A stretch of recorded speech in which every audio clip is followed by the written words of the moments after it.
everybody. I'm just going to talk to you a little bit today about modules 4.5 and 4.6, translating words into algebra. This is our last section for chapter 4. I'm going to ask you first off, when you get to CK12, you can ignore any problems, any percent problems. We have not had a chance to cover that in Algebra 2 yet. So when you get to those, just guess and move on. If you get them right, hey, you get a free question. Just type anything in if it's a free response and just move on. It might make you try twice, but remember, CK12, it's just about getting 10 right. They don't have to be in a row, so it won't hurt your grade to just guess and move on any problems you see with percent.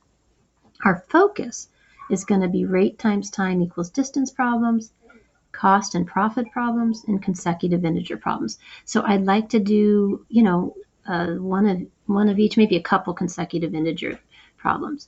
So let's go ahead and give it a shot here. So, and remember, please keep these formulas that I give you, rate times time equals distance, keep these notes out, especially, for your homework, but also for the quiz. Quizzes are open notes, so just get your resources out and have them right there. So if you're nervous about these types of problems, you've got great notes for it, okay? So, alrighty. Some of the problems are worded this way. Your average speed is 60 miles an hour, and I'll put MPH. You drive the speed limit, which we'll assume is 60 miles per hour. That seems to be, it threw me, but that seems to be what CK12 is doing. So if you have this out, you'll see problems just like this. How long will it take you to drive 120 miles? And it will tell you to use this formula. The R is rate, the T is time, and the D is distance, just like I had it written out up here. So a rate is just a speed. So let's see, our rate apparently is 60 miles per hour. The question is, how long will it take you to go a total distance of 120? Well, the distance is on the other side of the equal sign all by itself. So that's my 120. And what we're being asked to find is the time. How long will it take you? So that's my unknown. That's my variable, is the time. And if we divide, it's a nice easy equation, right? To solve it, it's a one step. All we have to do is divide both sides by 60. And we get that T equals 2. Time equals 2. And what was our time in? Looks like hours, right? We're talking miles per hour, so it looks like it's going to take us 2 hours. In CK12, do not write hours. Just put the 2. I found that out the hard way. I missed one. Okay, let's move on to the next type of problem. We have the cost-profit problems.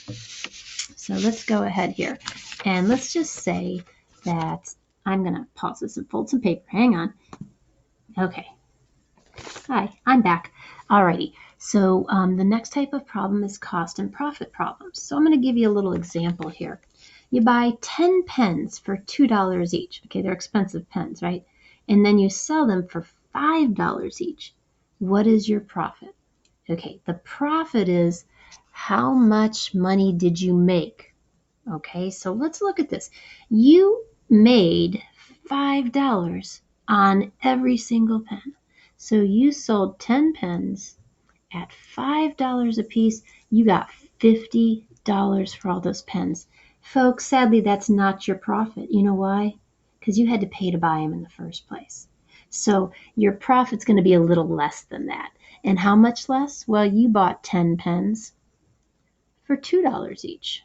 So you invested $20. So that's not profit. That's what they call your startup cost. And that should equal your profit. How much did you actually come out ahead of where you started before you bought those pens?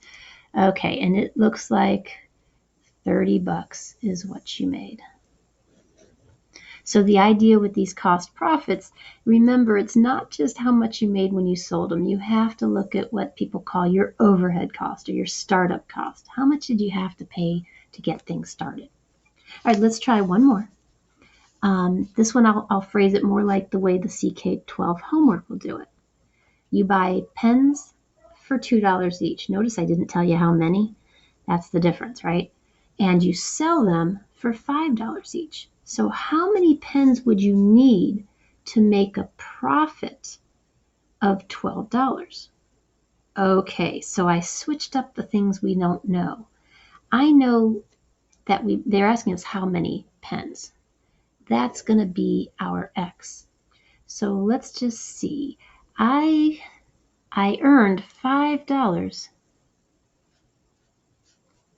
Oops, I'm sorry, number of pens. I left a little blank for us for that. Okay, because we don't know it. So let's see. What do we know? How much money do we get from selling pens? Well, we get $5 for each pen. So if X is 1, I get $5. If I sell 2, I get 10. If I sell 3, I get 15. And I paid $2 for each of those pens. I don't know how many I bought, but I paid $2 times each of however many I bought. But I do know that I want to make a profit of $12. And now, believe it or not, this is a really nice, easy equation to solve. We've got 5x minus 2x. Those are like terms. 3x. And if I divide by 3, we can figure out that all I need to do is buy 4 pens at $2 and sell 4 pens at $5, and I am going to make a $12 profit. Okay, let's look at the last type of problem, which is consecutive integers. Whew, consecutive, I cannot spell that right, so if it's spelled wrong, you just correct it. I think I did okay. It looks sort of all right. I always want to put a Q in there, but I don't think there is one. Okay, so this is the last type of problem. That's the CK12 assignment that I'd like you to focus on. Remember, just to skip anything involving percent. We just didn't do that. Find 2 consecutive integers that sum to 49. All right, guys, consecutive integers just mean numbers in a row. And remember, integers are the ones we like, right? The ones that aren't fractions or decimals, just positive, negative, and zero whole numbers. Okay, for example, numbers in a row. How about I start with 1, 2, 3, 4. They're all in a row. Those are examples of some consecutive integers. You can have a number line out, and that might help you too. Let's see. In algebra, I want to make some notations here. If you don't know a number in algebra, let's say we don't know our first consecutive integer in this problem, and we don't, so it'll be x. But you know what? I do know that if numbers are consecutive in a row, then they get 1 bigger every time. So if I got 3, if I add 1, I get 4, the next consecutive integer. If I get 4, my next one, I'd add 4 plus 1, because I know they're 1 bigger, should be 5, right? And the next one after 5 should be 5 plus 1. That's 6. They just keep getting 1 bigger. So if our first number is x, I'm just going to say the next one must be x plus 1. It's going to be 1 bigger if they're consecutive. And that's how we set up this problem. 2 consecutive integers sum, that means add, to 49. So the first one is x. The next one is 1 bigger, so x plus 1. So if I take this number plus this number, they should sum to 49. And now we have a nice, easy equation to solve. X plus 1 equals 49. I'm going to combine the like terms, x and x. And now I have a nice little two-step. I'm going to subtract 1 from each side.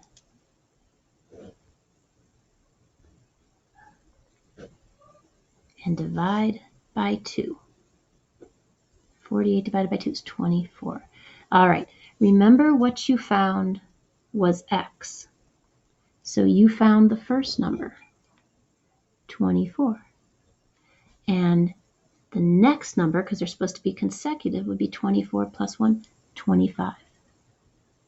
These are the 2 consecutive integers. Now, CK12 is going to ask you, if you don't read directions, we should start, to write the numbers using set notation. That's up in the right-hand side of your keyboard there. They're under the plus and equals signs on your Chromebook keyboard, and they want you to pick the ones that are kind of these braces, I think they actually call them. That's set notation. So in CK12, trust me, if you don't like to read directions, you'll miss that one. I did. So remember to put those set notations around. Okay, let's kind of cruise through the next couple here and get you finished with this note taking. There's two more. Find two consecutive even integers that sum to 66. Now, I underline the word even because even integers, I'll give you some examples, are 2, 4, 6, 8, 10, etc. And in algebra, if you don't know the first one, we'll let it be x, can be the first integer, but the next one would be how many bigger. So you have to look at what are we adding to each number to get to the next. And it looks to me like we have to add 2 to go hopping along the even integers. So if I do 10 plus 2, I get 12, and that really is the next even integer. If I add 2 more, I'll get 14.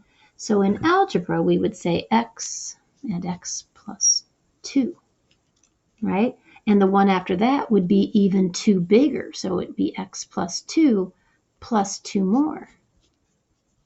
And the next one would be x plus 4 plus 2 more. So x plus 6. And you could just go on like that. But we only have 2 consecutive even integers. So I'm going to let x be the first one. And then the next one should be 2 bigger. So I'm going to take x plus 2. And it's supposed to equal 66 according to this problem. And we're just going to combine like terms. X plus x is 2x plus 2. It's going to subtract, and we're going to divide. Remember what you found was the first number, 32. To get the next number, you have to take 32 plus 2 more, 34. And we're going to write them in set notation. I think they want the smallest and then the bigger one, smallest to largest. Okay, the very last one. We're going to find 2 consecutive odd integers that sum to 48. Now, don't let that throw you. Odd integers, so I'll start 1, 3, 5, 7, and so on.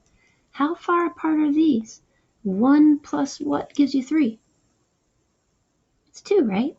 And if I add 2 more to an odd number, I get the next odd number. And if I add 2 more, I get the next odd number. I'm going to add 2 more. 7 plus 2 is 9. That's the next odd number. 9 plus 2 is 11. I'm just hopping along those odd numbers because they're all 2 apart. So this looks a lot like the way we set up the even integers. They're also 2 apart. So in algebra, we'll let x be the one we don't know, but we do know the next odd number. As long as we started an odd number, the next odd number will be 2 bigger, and the next one will be even 2 bigger than that, and so on. Okay, we only have 2, so we'll let x equal the first odd number, and x plus 2 equal the second odd number. Okay, so if we add those odd numbers together, we're supposed to get 48. Combine like terms, x plus x is 2x plus 2. Do a little subtracting too.